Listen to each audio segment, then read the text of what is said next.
Il n'y a rien qui est un L, il n'y a pas de L, c'est juste comme, ok, genre, comme j'ai foiré ce move-là, c'est quoi le prochain move? Comment est-ce que je réussis à bounce back? C'est quelque chose qui est important dans ce milieu-là.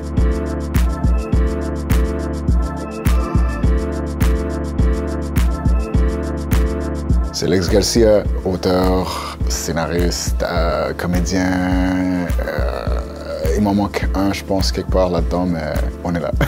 Et on est à la converse. Et ce qui connecte un peu toutes les choses qui me décrivent, c'est l'écriture. Donc je pense qu'à la base, je suis écrivain. Quand je faisais de la musique, ce qui m'attirait, c'était l'écriture. Quand je m'introduis, je place très rapidement que Penguin Panama, que je viens du East.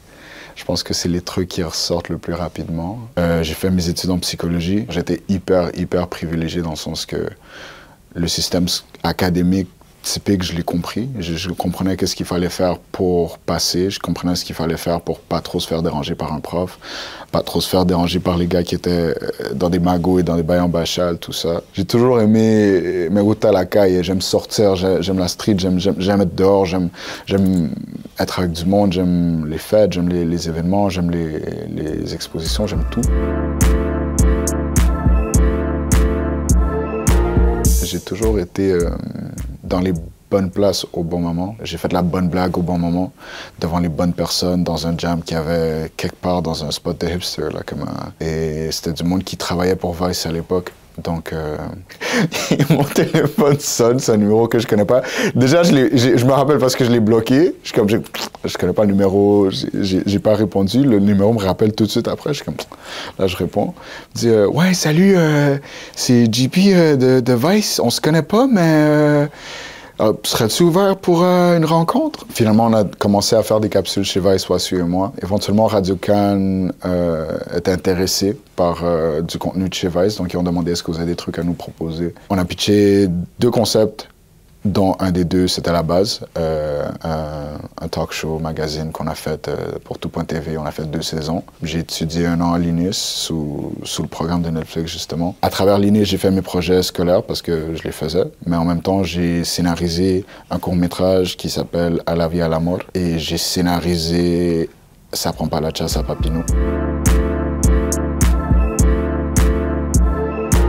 J'ai beaucoup déménagé, donc quand je dis ça vient du East, ça vient du East, c'est surtout parce que j'ai habité plein de quartiers, puis j'ai chillé un peu partout. J'ai pas d'attachement particulier à un seul bloc, j'ai pas d'attachement particulier à un seul quartier.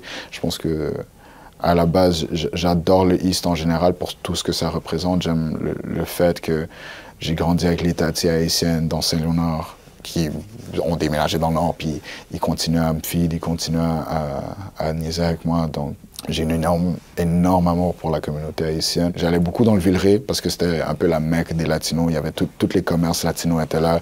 Il y avait, quand j'étais jeune, El Video Latino, qui avait tous les films bootleg, tu les avais en cassette. ça disait un peu mon âge, mais les cassettes en espagnol. Donc j'ai vu tous les films de Disney. Tous les films qui sortaient, je les voyais en espagnol parce qu'on les achetait dans un marché, genre un peu sous la caisse. Là. Villeray, j'ai un attachement énorme à ça. C'est pour ça que j'ai fini par écrire Ça prend pas la chasse à Papineau. Je l'ai basé là. La communauté panamène, elle est hyper petite. Par contre, on se connaît tous. On se connaît tous. Il n'y a pas eu énormément de vagues panamènes, migratoires vers Montréal.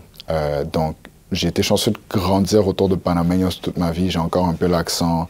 Genre, je mélange encore le patois, mon espagnol. Je parle encore verlan parce que le Panama, c'est de l'espagnol, mais il y a aussi du patois, il y a du verlan. Donc, je traîne avec tout le monde. Moi, je suis un homme du peuple. Donc, étant un homme du peuple, j'ai un énorme amour pour les Latinos, obviously, parce que c'est là où on se reconnaît aussi. Donc, il n'y a pas énormément de Panameños, mais il y a beaucoup de Latinos. Donc, je traînais beaucoup avec les Salvadoreños, les Colombiens, les Hondureños, les Peruanos. La nourriture péruvienne est hyper importante. J'adore la bouffe péruvienne. Donc, la Plaza Santuer, Yantalong, tout ça, tous les Latinos qui viennent de ces coins-là, j'ai toujours traîné là. Il y a un échec, il y a une opportunité pour se réinventer. T'as pas le temps de t'attarder sur l'échec, t'as pas le temps de t'attarder sur quelque chose que t'as manqué. C'est OK, qu'est-ce qu'on fait là? Qu'est-ce qu'on fait maintenant? Donc j'ai été chanceux de grandir dans cette culture de hustlers, de monde qui se laisse pas affairer par les obstacles de la vie. Il y a des moments de ton parcours qui sont un peu plus difficiles que d'autres. Mais tu sais, c'est une question de savoir le tourner, de savoir le transformer en d'autres choses qu'un échec, parce que toute victoire est vouée à l'échec et tout échec est voué à la victoire éventuellement. Donc c'est une question de savoir maintenir un équilibre. C'est d'abord s'intéresser au monde. Je pense que c'est important pour les jeunes de s'intéresser à ce qui les entoure, malgré la difficulté que ça peut être, parce qu'il y a mille et une affaires qui arrivent dans une vie de jeunesse, une vie d'adolescent, une vie d'enfant, que c'est difficile de connecter avec le monde. C'est de s'intéresser, de poser des questions même aux trucs les plus chiants, de manière beaucoup plus concrète.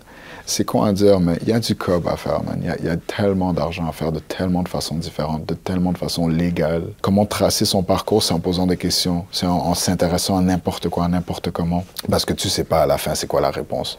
Je pense que c'est le seul message que j'ai pour eux, c'est d'être curieux, c'est de pousser. Puis de pas être gêné, parce que pour de vrai, le nombre de fois que j'ai, en rétrospective, que j'ai demandé la mauvaise chose à la mauvaise personne, mais éventuellement ça a mené à quelque chose, tant mieux. J'ai eu l'air con à 1 million de reprises, puis j'aurai l'air con à un autre 1 million de reprises encore. Donc c'est con à dire, les profs nous le disent tout le long du secondaire, il n'y a pas de questions stupides, man. Il n'y a pas de questions stupides, juste pose des questions, man, parce que éventuellement tout le monde qui est plus vieux que toi va partir, puis il va juste rester toi. Fait que c'est à toi de décider comment poser ces questions-là. Informe-toi le plus possible.